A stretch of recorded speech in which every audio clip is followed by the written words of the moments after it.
തിരുവനന്തപുരം കാരക്കാട്ട് ഫ്ളാറ്റിൽ നിന്നും septic tank നിറഞ്ഞ് മലിനജലം പുറത്തേക്കൊഴുകുന്നതായി പരാതി. മത്സ്യത്തൊഴിലാളികളെ പുനരധിവസിപ്പിക്കുന്നതിനായി ഫിഷറീസ് വകുപ്പ് നിർമ്മിച്ചു നൽകിയ ഫ്ളാറ്റ് സമുച്ചയത്തിൽ നിന്നാണ് മലിനജലം ഒഴുകുന്നത്.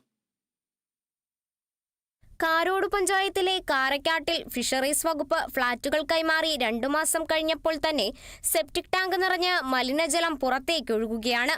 മലിനജലം സമീപത്തെ പറമ്പുകളിലേക്ക് വ്യാപിച്ചപ്പോൾ പ്രദേശത്ത് നിന്ന് നിരവധി പേരാണ് താമസം മാറിപ്പോയത്. നിരവധി പരാതികൾ ഫിഷറീസ് വകുപ്പ് അധികൃതർക്ക് കൈമാറിയെങ്കിലും നടപടിയെടുത്തില്ല. ഒരു വേസ്റ്റ് ഇടാനുള്ള ഒരു മാലിന്യ സംസ്കരണത്തിനുള്ള ഒരു സ്ഥലമോ ഒരു അടിസ്ഥാന സൗകര്യങ്ങളോ ഒരു വേസ്റ്റ് വെള്ളം പോകാനുള്ള ഒരു സൗകര്യമോ ഒന്നും ഇല്ലാതെയാണ് ഞങ്ങൾ ഇവിടെ കൊണ്ടിട്ടിരിക്കുന്നത്.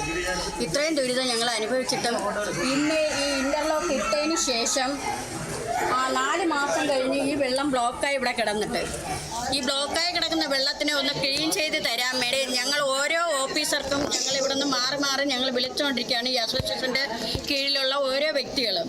എന്നിട്ട് പോലും ഇത് തിരിഞ്ഞു നോക്കാൻ വരുന്നില്ല.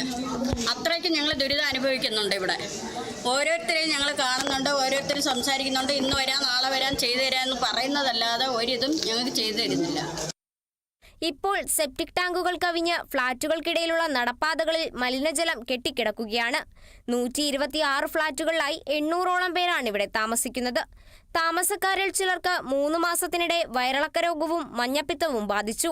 ഫ്ളാറ്റുകളുടെ പരിസരത്ത് സെപ്റ്റിക് മാലിന്യം കെട്ടിക്കിടക്കുന്നതാണ് രോഗവ്യാപനത്തിന് കാരണമെന്നാണ് താമസക്കാർ സംശയിക്കുന്നത്. Kerala vision news, Thiruvananthapuram.